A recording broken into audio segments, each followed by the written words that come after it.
जय सिया राम, जय जय सिया राम, जय सिया राम, जय जय सिया राम।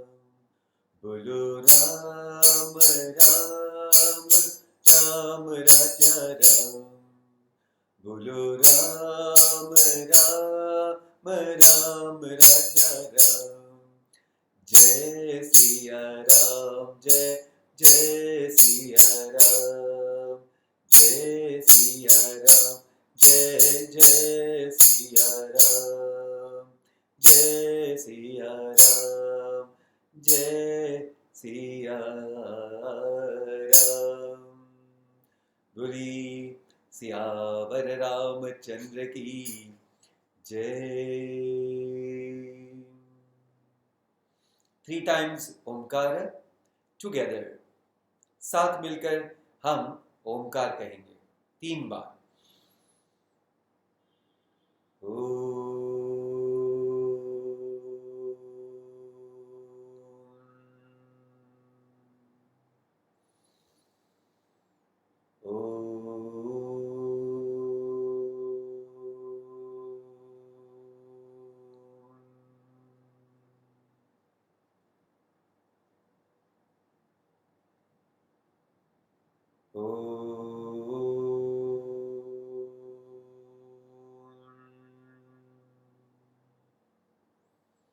ॐ सहना भवतु, सहनौ भुनक्तु, सह वीर्यं करवावहै, तेजस्विनावधीतमस्तु मा विद्विषावहै।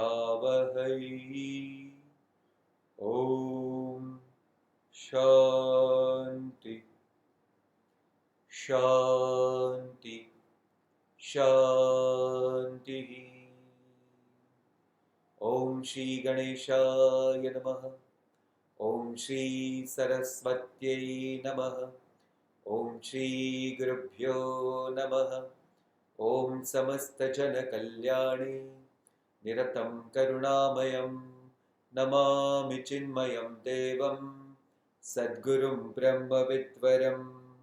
ॐ सच्चिदानन्दरूपाय विश्वोत्पत्त्यादिहेतवे तापत्रयविनाशाय श्रीकृष्णाय वयं नुमः। ॐ दक्षिणे लक्ष्मणो यस्य वामे तु जनकात्मजा, पुरतोर्मारुतिर्यस्य तं वन्दे रघुनन्दनं। हरिः ॐ।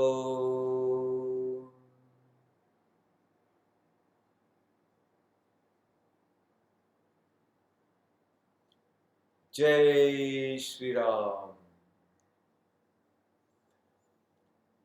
आप सभी का आज के सत्संग में बहुत बहुत स्वागत है। और हम रामायण यानी तुलसीदास रचित रामचरितमानस, इस सुंदर रचना में हमेशा गोते लगाने का प्रयत्न कर रहे हैं। देखो, मैं यूज कर रहा हूं शब्द प्रयत्न कर रहे हैं। क्यों? क्योंकि बार बार जब गोते लगाएंगे तभी तो जाकर मोती मिलने वाले हैं। और ये मोती जो है, ये कोई साधारण मोती है नहीं। ये तो मोती हमारे पूरे जीवन का कल्याण करने वाले हैं, पूरे जीवन का कल्याण करने वाले हैं। तो आइए सब लोग मिलकर आज फिर एक गहरा लंबा ऐसा गोता लगाते हैं। और आज का जो ये तालाब रूपी विषय है वह है राम जी और श्री वाल्मीकि जी, इनका संवाद।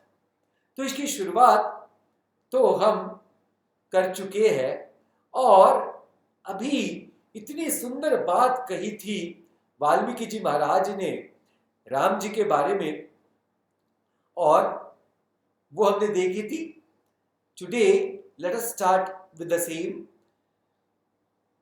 अयोध्या कांड, दोहा नंबर 128, उसके बाद में चौपाई नंबर 3, सॉरी ये है दोहा नंबर, सोरठा नंबर 126, सोरठा नंबर 126, और उसके बाद में चौपाई नंबर 2।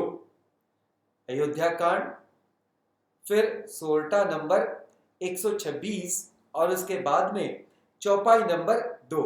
तो यहां वाल्मीकि जी ने कहा था, सोई जानई जेहि देहु जनाई, जानत तुम ही होई जाई, तुम रही कृपा तुम ही रघुनंदन, जानहि भगत भगत उर चंदन। अभी पहले देखो, जानहि भगत भगत उर चंदन, ये जो भक्त भगवान को जानते हैं कैसे, तुम्हारी ही कृपा तुम ही रघुनंदन, आपके ही कृपा से आपको जानते हैं। और कैसे, सोई जान ही जेहि देहु जनाई, जानत तुम ही होई जाए। बस ये चौपाई ने मेरा हृदय चुरा लिया, क्या बताऊं।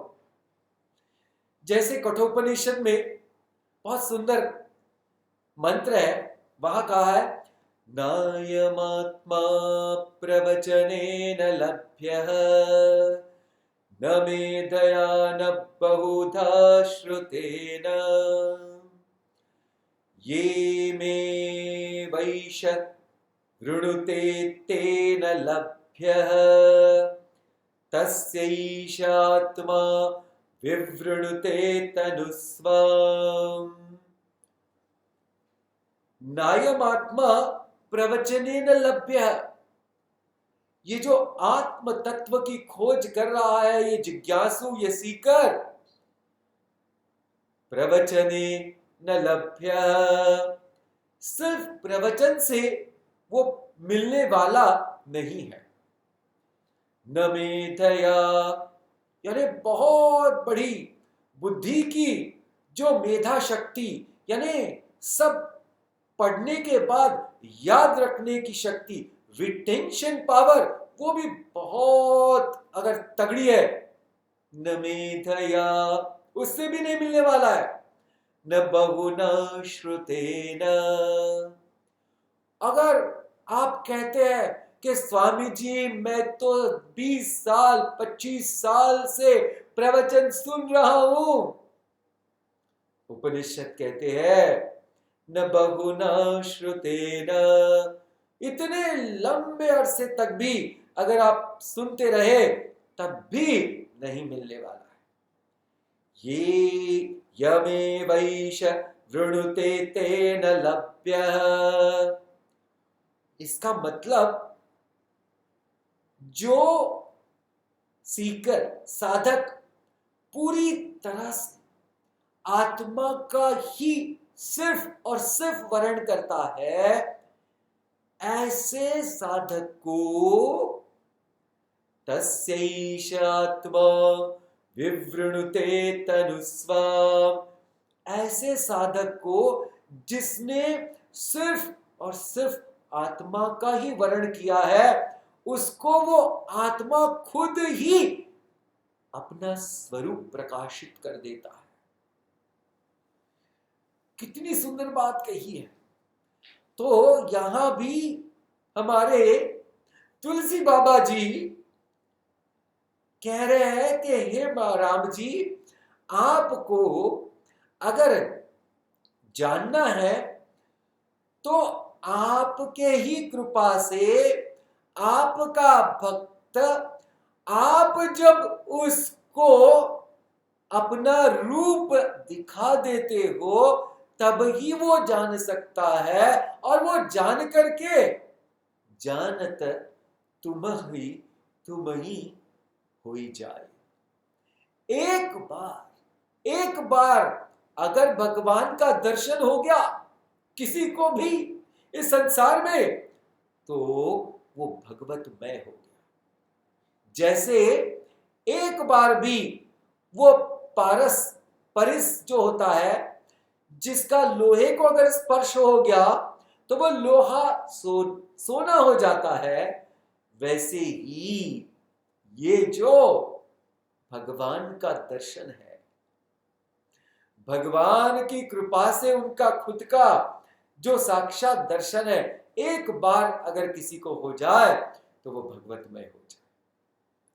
इतनी सुंदर बात कही है। अभी हम आगे चलेंगे और देखते हैं वाल्मीकि जी और क्या क्या सुंदर बातें कहते हैं और कौन से मोती हमारे हाथ में लगते हैं। सोरठा नंबर 126, उसके बाद में चौपाई नंबर 3। चिदानंदमय देह तुम्हारी, विगत विकार जान अधिकारी, नर तनु धरेहु संत सुर काजा, कहु करहु जस प्राकृत राजा। क्या बात कही है। कहते हैं चिदानंदमय देह तुम्हारी, हे राम जी, ये मेरे सामने जो देहधारी श्री राम खड़े हैं, उनका देह भी कैसा है, चिदानंद रूप है। यानी देह हमारे और आपके यानी मनुष्य प्राणी जैसा देह उनका नहीं है, उनका देह भी चिदानंद रूप है, यानी चित स्वरूप है। विगत विकार, ऐसा क्यों, इसको कोई भी विकार है नहीं। जान अधिकारी, और ये कौन जानता है, बोले वो जो अधिकारी है। अधिकारी, अब यहां देखिए, ये अधिकारी जो है ना, ये बहुत बड़ी चीज है। जैसे कई बार हम प्रेम को भी पहचान नहीं सकते। क्यों? क्योंकि उस दृष्टि से हम उसको देखते नहीं। दूसरी एक बात मैं कह सकता हूं, अगर चमकीला पत्थर हमारे सामने आ जाए तो ये हीरा ही है, ये हम नहीं जान सकते हैं। क्यों? क्योंकि वो जो जवेरी है, वो उसके पास जो ज्ञान है, उसका जो अधिकारित्व है ये हीरे को पहचानने का, वो हमारे पास नहीं है। वैसे ही ये जो भक्त है, जो अधिकारी है, जैसे हमारे वाल्मीकि जी महाराज, ऐसे गिने चुने लोग ही सिर्फ जान सकते हैं।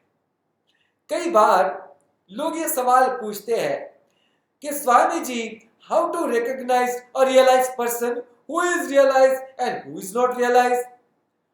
कौन साक्षात्कारी पुरुष है या साक्षात्कारी व्यक्ति है, स्वामी जी ये कैसे पहचाना जाए? तो ये ऐसे ही पहचान में आता है, अगर आप अधिकारी हो, अगर आप वो हो तो ही आप उसको जान पाओगे, वरना तो हमारी दृष्टि में अनेकों दोष होते हैं। तो फिर तो महात्मा हो कि परमात्मा हो, उसको भी लोगों ने कई बार दोष दृष्टि से देखा है। देखो जी कैसे, तो भगवान यहां आए, उस भगवान ने कई लोगों को विनती करी कि ऐसी गलत बात मत करो। कितने लोगों ने सुनी। एक बार तो भगवान श्री कृष्ण जी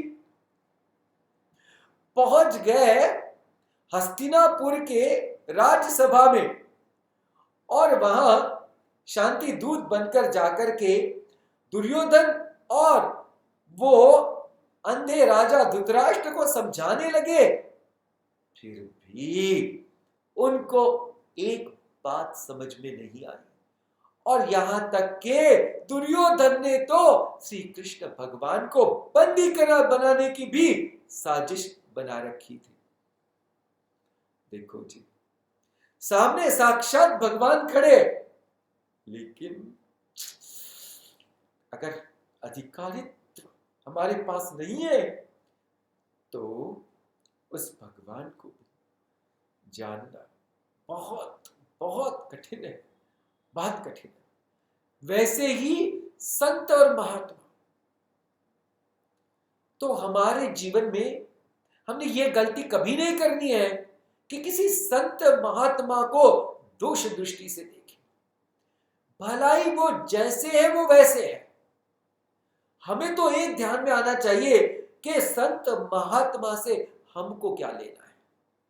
हमको तो उनका दिया हुआ ज्ञान और बस वो जो भक्ति करते हैं भगवान की, उससे हमें लाभ होना चाहिए, उससे ही हमने अपना कल्याण करना चाहिए। ना कि ये कौन है, ये कैसा है, वो कैसा है, उसने क्या किया, फलाना फलाना बातें करके हम अपने ही मन को कलुषित करते जाते हैं। तो भक्ति मार्ग हो या ज्ञान मार्ग हो, दोनों साधक ने ये बात समझनी बहुत जरूरी है कि जीवन में हमने क्या करना है। जीवन में हमने क्या करना है, क्या करना है। अधिकारित्व है तो फिर तो ऐसे समझ में आ जाएगा, पर अधिकारित्व अगर नहीं है तो बेकार का किसी को भी दोष नहीं लगाना है। तो यहां सुंदर एक बात, ऐसा एक सुंदर मोती हमने पाया कि जीवन में हम कितनी सुंदर बात सीखे आज। नर तनु धरे हो संत करु काजा। आपने ये नर रूप लिया है, बस क्यों, बस संतन करु काजा। अनेकों संतों के अनेकों काम करने के लिए, अनेकों जो उनकी इच्छाएं पूर्ण है, उनको इच्छा को पूर्ण करने के लिए ये राम जी आपने ये चिदानंद रूप देख धारा है। कहूं करहु जैसा प्राकृत राजा, और क्या करे प्राकृत रूप जो लिया है आपने, तो बस प्राकृत लोगों के समान आप कर्म करने की चेष्टा कर रहे हैं। अभी जो बात कर रहे हो तो बहुत ही सुंदर है। कहते हैं तुम जो कहु करहु सब साचा। राम जी, तुम जो कह रहे हो और कर रहे हो वो तो सबके सब सत्य ही सत्य है, सबके सब सत्य है। अभी देखो क्या कहते हैं, जस काछिय तस चाहिए नाचा। बोले ये भी तो सत्य ही है, जैसा हम स्वांग रचाते हैं वैसा ही हमको नाचना पड़ता है। क्या बात कही है। देखो एक एक वाल्मीकि जी ने जो मोती पिरोए हैं ना यहां, उसको जानना बहुत जरूरी है। बोले जैसा हमने स्वांग रचाया है वैसा ही तो नाचना पड़ेगा। राम जी, आपने जो अपने लिए किरदार, स्वांग यानी किरदार, जो किरदार रोल आपने लिया है, अभी राजा के पुत्र, राजपुत्र, ऐसा आपने ये रोल किया है, और उसमें भी सबसे बड़े रघुनंदन, तो फिर सबकी सबकी जिम्मेदारी आपके ही इस कंधों पर आ गई। और सारे जगत के पालनहार राजा ही होते हैं, इसलिए इतना कर्तव्य और रघुकुल रीत सदा चली आई, प्राण जाए पर वचन न जाए। ऐसे रघुकुल में आपने अपने आप को प्रकाशित कर दिया, और सारे की सारी जो रघुकुल की रीत है उसको भी निभाना अभी आपका कर्तव्य हो गया। क्यों? क्योंकि किरदार जो आपने लिया है। अभी देखिए हमको क्या सीखना है।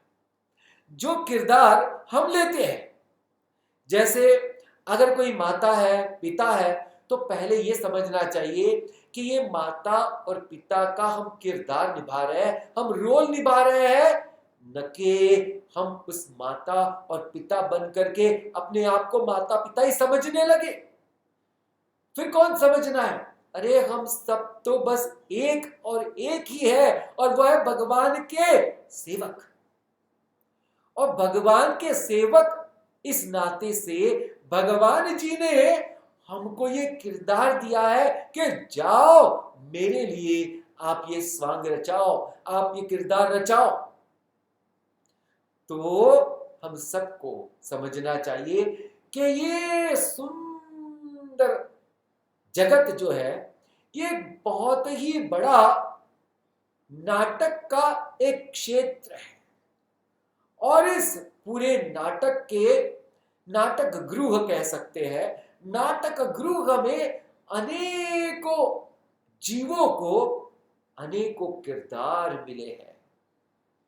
बस अपने अपने किरदार को समझ करके समझदारी से वैसे ही हमने अपना किरदार निभाना है।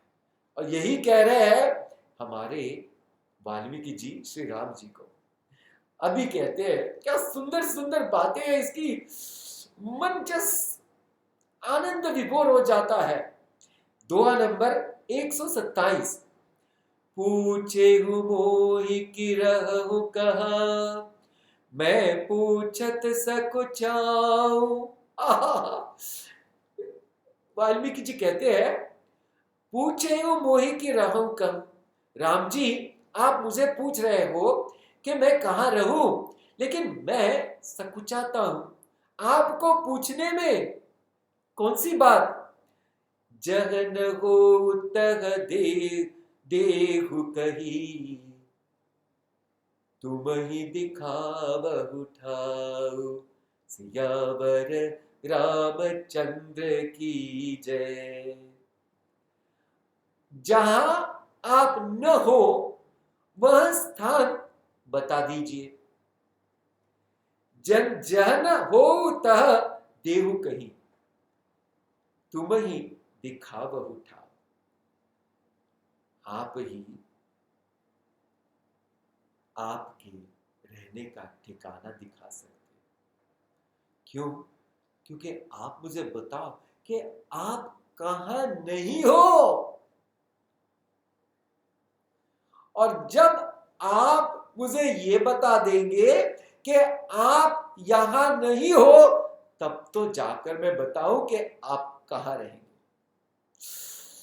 यानी भगवान को उन्होंने साक्षात जान लिया, भगवान को उन्होंने परमात्मा तत्व करके जान लिया, भगवान को उन्होंने सच्चिदानंद स्वरूप करके जान लिया। अभी कहते हैं, मुनि सुनि मुनि बचन प्रेम रस साने, सकुचि राम मन महु मुस्काने। इतने सुंदर वचन सुन के वाल्मीकि जी के राम जी थोड़े सकुचा कर अभी मन में मुस्का रहे हैं। ऐसे समय में वाल्मीकि हंसी कहि बहोरी, बानी मधुर अमिय रस बोरी। वाल्मीकि जी ही मन के मन में प्रसन्न होकर अभी कह रहे हैं अपनी सुंदर मधुर वाणी से कि राम जी पहले तो आप यहां रहिए। कहां? सुनहु राम अब कहु निकेता, जहां बसहु सिय लखन समेता। मैं अभी आपके रहने का स्थान बताने की कोशिश करता हूं, जहां आप लक्ष्मण और सीता जी के साथ रह सकते हो। अभी किसके कहां रहना है आपने? जिनके श्रवण समुद्र समाना, कथा तुम्हारी सुभग सरिनाना। भरहि निरंतर होई न पूरे, तीन तिन के ही तुम कहु गृह रूरे। क्या सुंदर बात कही है। जिनके श्रवण समुद्र समाना, बोलते हैं जिनके कान समुद्र के समान ये श्रवण कर रहे हैं। क्या? श्रवण रूपी नदी, नदियां श्रवण रूपी उनकी श्रवण कर रहे हैं। कान कैसे है? समुद्र के समान, सागर के समान। और श्रवण के यानी शब्दों की नदियां उनके इस कर्ण रूपी सागर में आकर के मिल रही है। भरती निरंतर हो ही न पूरे, जितनी भी नदियां आकर मिल रही है, लेकिन वो सागर तो अधूरा ही है, अभी वो पूरा हुआ नहीं है। तिनके ही तुम कहु गुरु रे, ऐसे हृदय में आपके लिए घर बना के रखा है। जिनके क्यों कहते लोचन चातक जिन करी राखे, रही दरस जलधर अभिलाष। और जिन्होंने अपने नेत्रों को चातक बनाकर रखा है और आपके दर्शन रूपी मेघ के लिए सदा ही आतुर है, ऐसे लोगों के हृदय में जाकर के ओ राम जी आप लक्ष्मण सीता सहित आप वहां विश्राम करिए। दोहा नंबर 128। जसु तुम्हार मानस बिमल, हंसिनी जीहा जासु, मुका मुक्ता हल गुण गन चुनई, राम बसहु हियतासु। सियावर रामचंद्र की जय, पवन सुत हनुमान की जय, बोलो भाई सब संतन की जय, सद्गुरुनाथ महाराज की जय। आपके यश रूपी निर्मल मानस सरोवर में जिसकी जिह्वा हंस बनके क्या कर रही है? आपके गुण समूह रूपी मोतियों को चुगती रहती है। हे राम जी आप उसके हृदय में बसिएगा। आहा, इस रचना में जो कविता का सुंदर ऐसा रूप हमारे तुलसीदास जी ने प्रकट किया है, उसको तो ये शब्द पूरे ही है कि कहते यश रूपी निर्मल मानस सरोवर में जिसकी जिह्वा हंसिनी बनकर क्या कर रही है? आपके ही गुण समूह रूपी मोतियों को चुगती रहती है, ऐसे हृदय में आप बसिए। यानी इस सुंदर संसार में भगवान के अनेकों गुण हम देख सकते हैं, तो ऐसे गुण अपने आप में पूरी तरह से समा लेना, अपने आप में उसको पूरी तरह से बसाए रखना, ये एक काम हंस का ही है। तो ये हंस यानी जिसके जीवन में विवेक होता है, तो विवेक रूपी इस दृष्टि से और बुद्धि से हमें देख करके सारे अच्छे गुणों को अपने जीवन में धारना है। क्या बात कही! ऐसा जो भी है उसके हृदय में ओ राम जी आप निवास करिए। तुम ही निवेदित भोजन करही, प्रभु प्रसाद पट भूषण धरही।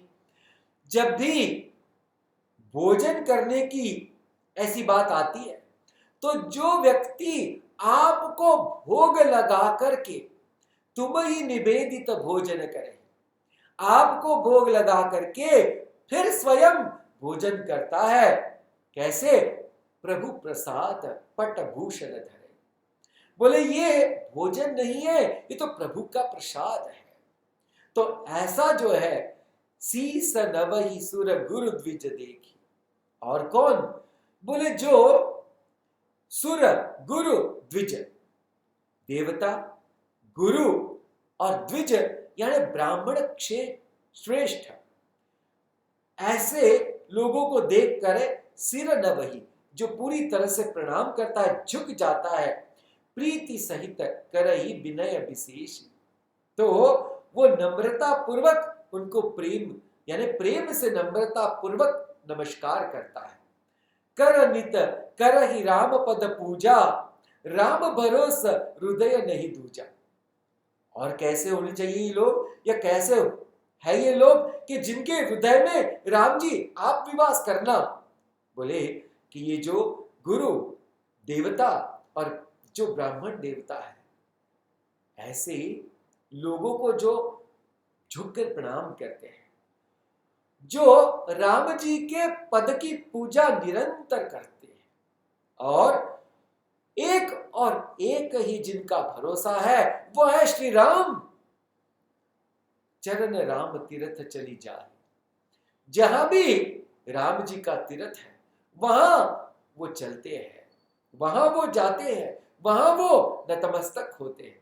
राम बसऊ तिनकी मन माही, ऐसे सबके हृदय में राम जी आप निवास करिएगा। और राम जी मंत्र राजुनित जप ही तुम्हारा, पूज ही तुम्हि सहित परिवार। जो आपका मंत्र जप करता है प्रेम से और आपका पूजन हमेशा परिवार यानी लोगों के साथ मिलकर करता है, ऐसा जो है आप उनके हृदय में जाकर निवास करिए। दोहा नंबर 129। सबु करि मागहि कफलो, राम चरण रति हो, तिनके मन मंदिर बसहु, सिय रघुनंदन दो। सियावर रामचंद्र की जय। सबु करि मागहि एक फल, ये सबका मांगना एक ही एक होता है।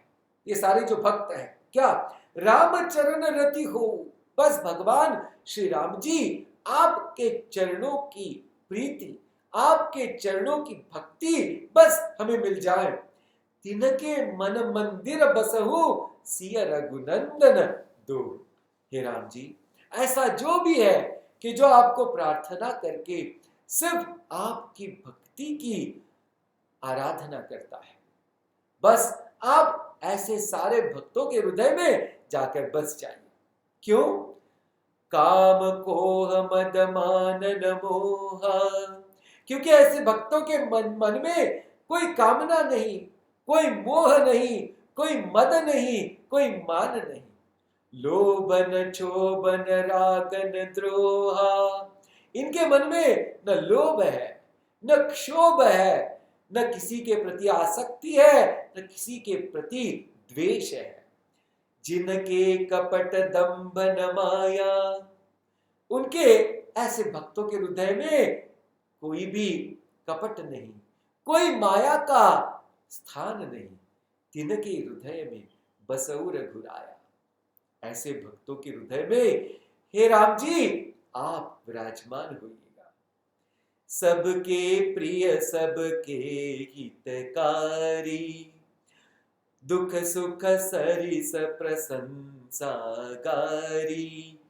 कहि सत्य प्रिय बचन विचारी, जागत सोवत शरण तुम्हारी।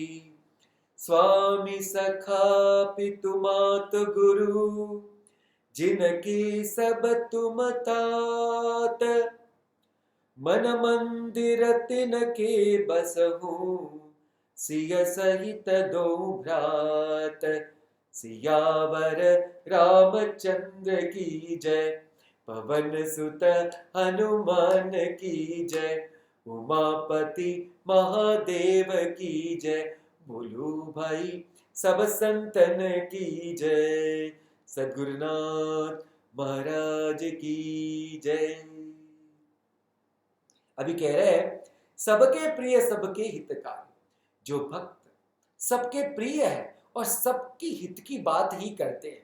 दुख सुख सरिस प्रशंसागारी, सब दुख और सुख और जो भी गाली भी लोग देते हैं सब के सब जिनके लिए समान है। कह सत्य प्रिय वचन विचार, विचार करके सत्य और प्रिय वचन ही जो बोलते हैं। जागत सोवत शरण तुम्हारे, सोते जागते बस एक ही एक शरण है, बस आप ही के। भगवत गीता में भगवान ने भक्ति का पर्व जब शुरू किया तब अर्जुन को पहली बार बताया, मय्या सक्तमना पार्थ योगम युञ्जन् मदाश्रयः असंशयं समग्रं मां यथा ज्ञास्यसि तच्छृणु। मय्या सक्तमनः पार्थ योगम युञ्जन् मदाश्रयः। अर्जुन तुमको दो चीजें करनी है, आपका मन मुझसे पूरी तरह से आसक्त होना है और आपके लिए एक और एक मेरा ही आश्रय रहे। ऐसा पूरी तरह से मैं आपको सजेस्ट कर रहा हूं, मैं आपको संदेशा दे रहा हूं। तो ये भक्त जो होता है बस जागत सोवत शरण तुम्हारे, जो जागते सोते बस भगवान और भगवान का आश्रय यानी भगवान के ही शरणों में रहता है। फिर कहते हैं अपने हृदय में भगवान को वो क्या मानता है, स्वामी सखा पितु मातु गुरु, माता पिता स्वामी सखा गुरु सब के सब भगवान भगवान और भगवान, जिनके सब तुम तात, सब के सब हे भगवान आप ही है। मन मंदिर तिनके बसहु, ऐसा जिनका मन है वो तो मंदिर ही है राम जी। सिय सहित दो भ्रात बसहु, आप वहीं जाकर पूरी तरह से आप विश्राम, आप वहीं बस जाइए। दोहा नंबर 131। जानी न चाहिए कबहु कछु, तुम सन सहज सनेहु, बसहु निरंतरता सुमन, सोराउर निज गेहु, सियावर रामचंद्र की जय। जानिह चाहिए कबहु कछु, जिसको अभी कुछ नहीं चाहिए और अभी इस व्यक्ति का तुम सन सहज स्नेह, आपके साथ सहज ही इनका प्रेम है। बसहु निरंतर तासु मन, हे राम जी आप निरंतर ऐसे भक्तों के मन में रहिएगा। सो राउ र निज गेहु, हे राजा हे भगवान आपका घर निज निवास वही है। इतनी बात कह करके अभी और सुंदर बात कहते हैं हमारे वाल्मीकि जी। अभी ट्रांजैक्शनल लेवल पे आके व्यवहारिक लेवल पे बात करने वाले हैं। कह मुनि सुनहु भानुकुल नायक, आश्रम कहु समय सुखदायक। फिर आपका बहुत बहुत शुक्रिया कि आपने यहाँ आकर हमको दर्शन दिए, हमने आपको हमारा आश्रम दिखाया, आपने बहुत प्रेम से ये सब आप हमारे साथ थे। अभी हम आपको बताते हैं कि आप इस वन में कहाँ निवास करिएगा। चित्रकूट गिरि करहु निवासु, तह तुम्हार सब भांति सुपासु, शैलु सुहावन कानन चारु, करके हरि मृग बिहग बिहारू। चित्रकूट गिरि करहु निवासु, यहाँ चित्रकूट करके सुंदर पर्वत है। तह तुम्हार सब भांति सुपासु, आपके लिए सब सुविधा वहां बिल्कुल तैयार है। शैलु सुहावन कानन चारु, ये बहुत सुहावना ऐसा पर्वत है। और कौन कौन है यहाँ? करी के हरि मृग बिहग बिहारू, यहाँ हाथी सिंह हिरण और अनेक पक्षी ऐसे वास करते हैं। और क्या है? नदी पुनीत पुराण बखानी, अत्रि प्रिया निज तप बल आनी, सुरसरि धार नाउ मंदाकिनी, जो सब पातक पोतक डाकिनी। कहते हैं यहां पवित्र नदी है जिसकी पुराणों में बहुत प्रशंसा की है, और अत्रि मुनि और उनकी पत्नी अनुसया जी, इनके तपोबल से ये मंदाकिनी जी यहां आई हुई है। और वह कैसी है? वो सारे लोगों के पाप को हरने वाली है। अत्रि आदि मुनि बर बहु बसही, यहां अत्रि और आदि अनेक मुनि आजू बाजू निवास करते हैं। करहि जोग तप तन कसही, बोलते हैं अपना जोग तप करके इस शरीर को पूरी तरह से कसते हैं, बस आपके ही दर्शन के अभिलाषा के लिए।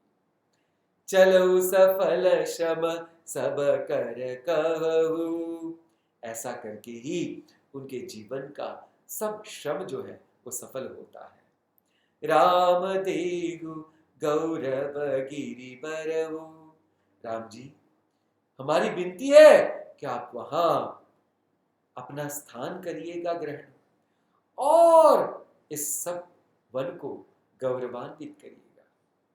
चित्रकूट महिमा अमित, कही महामुनि गाय, आय नहाए सरित बर, सिया समेत दो भाई, सियावर रामचंद्र की जय। वहां चित्रकूट की बहुत महिमा वाल्मीकि जी की गाई, और वहां राम जी, सीता जी, लखन जी गए, तीनों मिलकर के वहां उन्होंने उस सुंदर मंदाकिनी नदी में स्नान किया। और फिर लखन जी ने क्या किया? असि कही लखन ठाउ देख रावा, थलु बिलो की रघु बर सुख पावा, रमेउ राम मनुदेव न जाना, चले सहित सुर थपति प्रधाना। लक्ष्मण जी ने तुरंत ही राम जी को एक सुंदर स्थान दिखाया। राम जी को वो स्थान बड़ा सुखमय लगा, और जैसे ही देवता लोगों को समझ में आया कि राम जी को ये स्थान बहुत पसंद आया, तो अनेकों रूप लेकर के वहां देवता लोग आ गए। कोल किरात वेश सब आए, रचे परन तृण सदन सुहाए, सुंदर ऐसी पर्ण की कुटिया बना दी। बरहि न जाई मंजू दुई साला, एक ललित लघु एक विशाला। दो सुंदर सूखे हुए पत्तों से कुटिया बनाई, एक छोटी छोटी हमारे लखन भैया जी के लिए, और एक थोड़ी बड़ी हमारे सिया राम जी के लिए। ऐसे यहां राम जी और लखन सीता माता इस चित्रकूट पर्वत पर निवास करने लगे। तो जैसे राम जी ने पूछा था कि कहाँ रहूं, तो वाल्मीकि जी के इस सुंदर वचनों से हमने देखा कि राम जी, सिया जी और लखन जी कहाँ रहना पसंद करते हैं। जिनका मन संपूर्ण शुद्ध हो, जिनके मन में कोई काम, क्रोध, लोभ, मोह, मद ना हो, जिनका एक और एक ही आसरा हो, एक और एक ही जो आश्रम स्थान है जिनका, और जिनके कान कैसे हैं, सागर के समान है, जो श्रवण रूपी नदियों को सेवन करते रहते हैं, और करके करके भी वो पूर्ण नहीं होते हैं। ऐसे हृदय, उनका मन मंदिर ही होता है। क्यों? क्योंकि वो आपको ही सखा, पिता, माता, गुरु तथा देवता मानते हैं। वो भगवान ऐसे हृदय में आप जाकर निरंतर निवास करिए, और भगवान भक्तों की बात टालते नहीं। इसलिए जल्दी से जल्दी हम सब लोग भगवान के लिए ये घर तैयार करते हैं, और ये हमारा हृदय जब मंदिर बन जाए सुंदर सा, तब राम सहित सीता जी और लखन जी आकर के यहाँ विराजमान हमेशा हमेशा के लिए हो जाएंगे, और फिर कहीं नहीं जाएंगे, बस हमारे साथ ही रहेंगे। तो भगवान की बहुत कृपा कि जिन्होंने हम सबको ये सुंदर और सहज शब्दों के द्वारा बता दिया कि भगवान के रहने का स्थान कौन सा है। बस अभी हंस रूपी विवेक हमको पूरी तरह से अपने आप में प्रकाशित कर भगवान की इस सुंदर वाणी को ध्यान में रख करके अपने हृदय को मन मंदिर बनाना है, और फिर भगवान के लिए हमने निवास स्थान बना दिया, और भगवान तुरंत ही वहां आकर के विराजमान हो जाए। भगवान से और गुरुदेव से यही प्रार्थना है कि सबका हृदय ऐसा ही हो जाए कि जहां भगवान आकर निरंतर वास करें। श्री राम जय जय राम, श्री राम जय जय राम, श्री राम जय जय राम, श्री राम जय जय राम, जय जय राम, जय जय राम। बोले सियावर रामचंद्र की जय। ओम पूर्णमद पूर्णमिदं पूर्णात् पूर्णमुदच्यते पूर्णस्य पूर्णमादाय पूर्णमेवावशिष्यते। ओम शांति शांति शांति। हरि ओम। श्री गुरुभ्यो नमः। हरि ओम। धन्यवाद आप सभी का, जो आप सब लोग हमारे साथ इस सत्संग में मिले, जुड़े, और हम सब मिलकर इस सुंदर रामचरित मानस ऐसी भक्ति रूपी रचना में गोते लगा करके मोतियों को अपने लिए संभाल करके मन में रख सके। पुनश्च धन्यवाद। जय श्री राम।